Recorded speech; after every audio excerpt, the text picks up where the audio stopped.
Hello, everyone. I'm Erik D'Souza, and you are joining us today for another episode of Crime Writers of Canada's podcast, where we discuss all things crime fictions from authors from coast to coast. I am very glad to have my friend Melodie Campbell on today. Hi, Melodie. Welcome back. Hi, thank you. A little bit about you. I got this from the Madame of Mayhem website. Compared to Agatha Christie by the Toronto Star, Melanie Campbell has also been named Canadian Literary Heir to Donald Westlake by Ellery Queen magazine. Winner of 10 awards, including the Derringer in the US and Crime Writers of Canada Award of Excellence, she has multiple bestsellers and was featured in USA Today. Her publications include over 100 comedy credits, 21 novels, and 60 short stories. Her third book in the Merry Widows series, The Pharaoh's Cursed Murders, has been released by Cormorant Books. She's the past executive director for Crime Writers of Canada.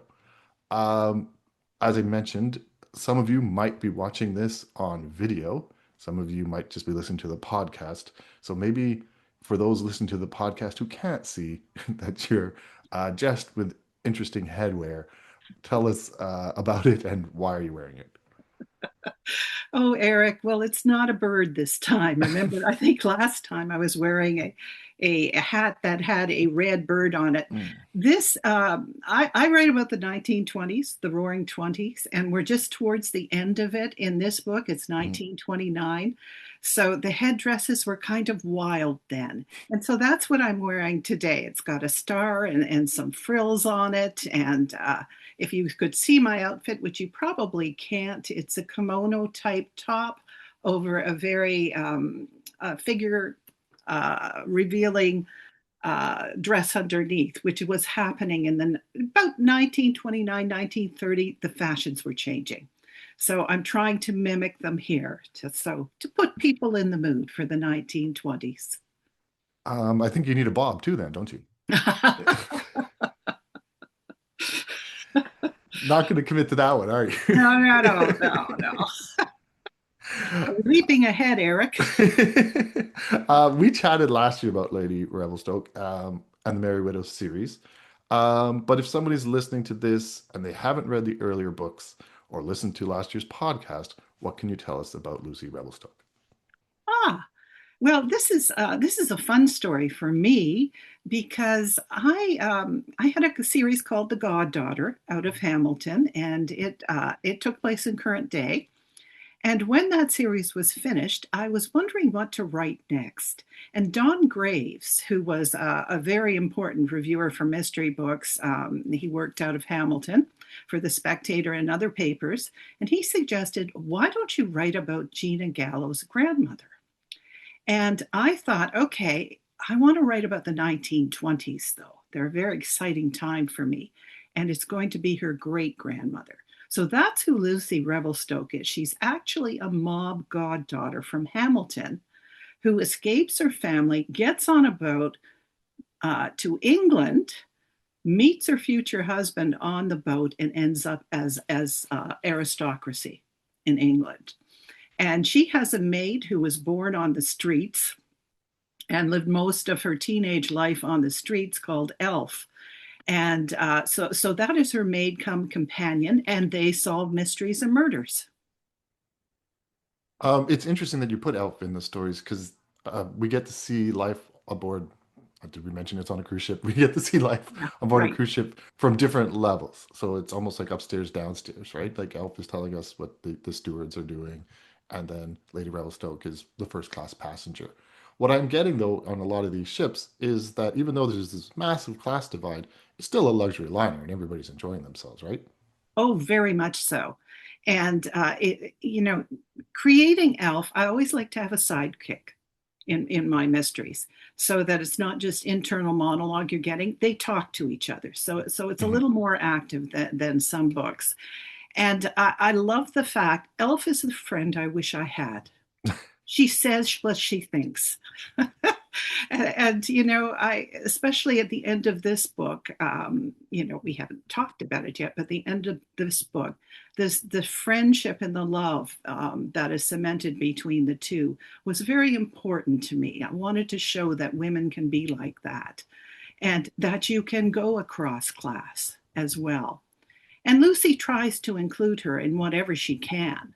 Mhm. But yes, there are class divides, and that is part of the reason I wanted to write about the 1920s, because it is different. Things will be changing.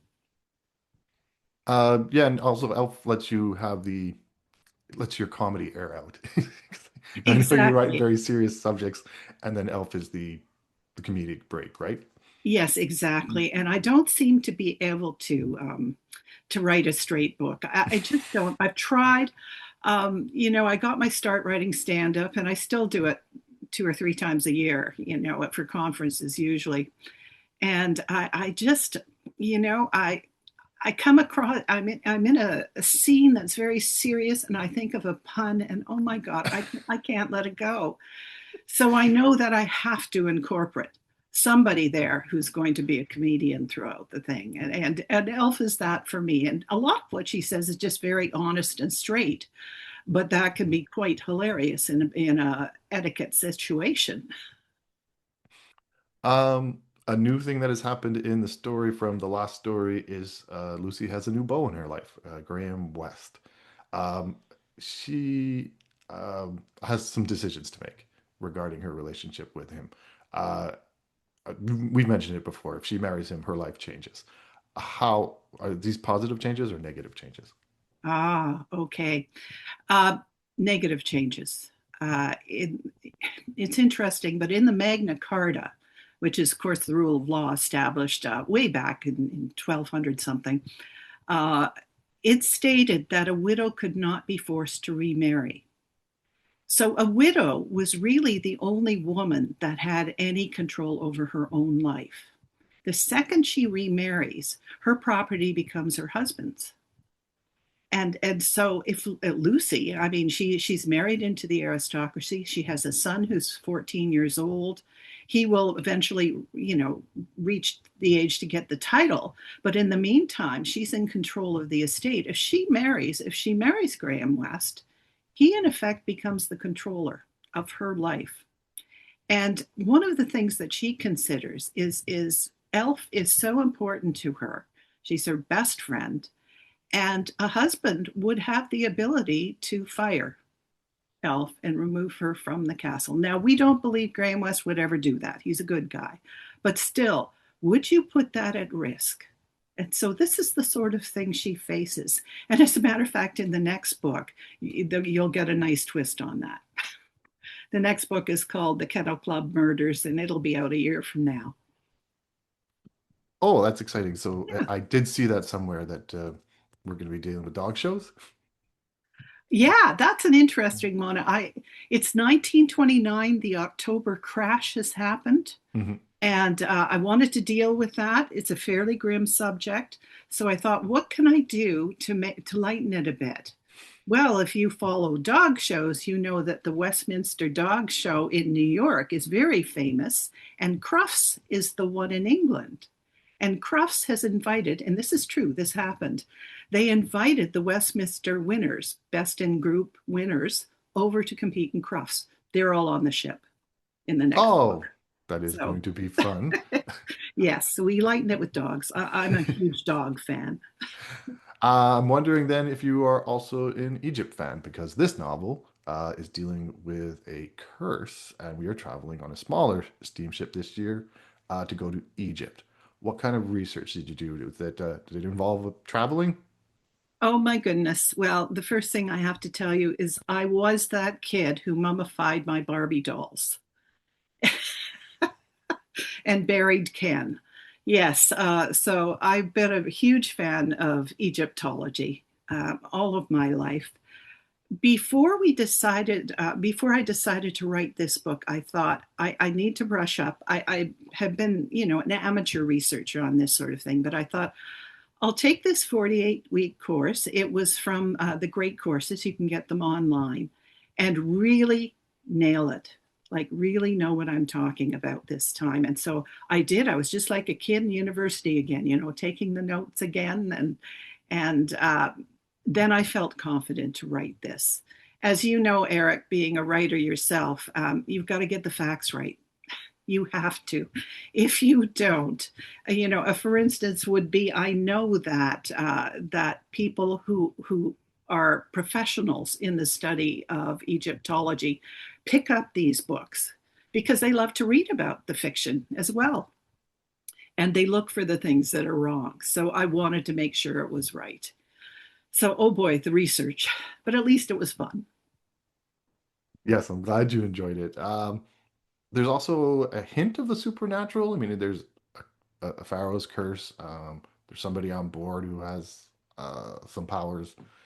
Is this something we're going to be dealing with? Because you've been before, I guess, relied on reality. But are we taking a little turn? Well, definitely in this book. I mean, I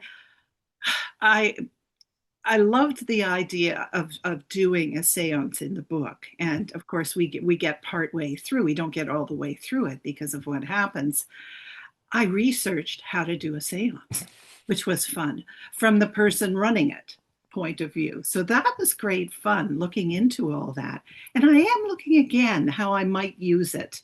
I think I'm always very careful. I'm a traditional classical murder mystery writer. Mhm. So I would never have a supernatural element to solve a mystery. I do believe that we want to play fair here and lay out the clues so that you can get to the end and there's not a spiritual change half partway through. But I did like the idea of how people at the time did believe, and so I think I will play that with again. I'm playing my next book, the fifth one. I've just turned in the fourth. The fifth one, we're planning on Australia, a trip to Australia. So I was looking into the culture Mm. there too, and I was thinking maybe supernatural aspects to the culture. It sounds like you do about as much research as like my nonfiction interview people that I talk to. Some people love the research, and I'm sure you're one of them. Well, it's interesting. I mean, I have a BCom, so I never did any research at university. So this is kind of new for me. But I love reading about history, and I love reading historical novels. And I'm one of those, I'm afraid, if you get it wrong in a historical novel, I'm putting the book down. Mm. I also noticed, and I know that you do this now, sort of weave in social issues of the time that are still relevant today. So there's a couple that I'm picking up on. One of them is, I guess, what it is to be a woman at that time period. Understanding if it's better or worse for them. But she has to fight for everything that she has, and she's constantly doing it. So, what themes of justice for women in the 1920s are you wanting to discuss? Well, I think the very interesting one, we hit it towards the end, is, we talk about a jury, a jury in a courtroom being a jury of your peers. And it occurred to me that for a woman, it never was because only men sat on juries in that time. And how can that be a jury of your peers? Because they have a completely different life experience. So I put that Lucy in that position of having to deal with that. And some people have said it's a very Christie-esque ending to this book, which I see what they mean, and I don't want to give anything away, of course. But that became, as we see, rights being eroded in some places that we never thought it would happen. I just think we have to revisit some of these things and knowing the way things were, because I think again, even young women today don't quite realize the way things were in, for instance, the 70s, let alone in the 20s. It's a period of optimism. I mean, 1929 is a period of optimism before we hit the great crash. Lucy is hopeful that things will change. But this is an issue that is obviously really important to me now, is who is your peer really? And who are they to make judgment of you?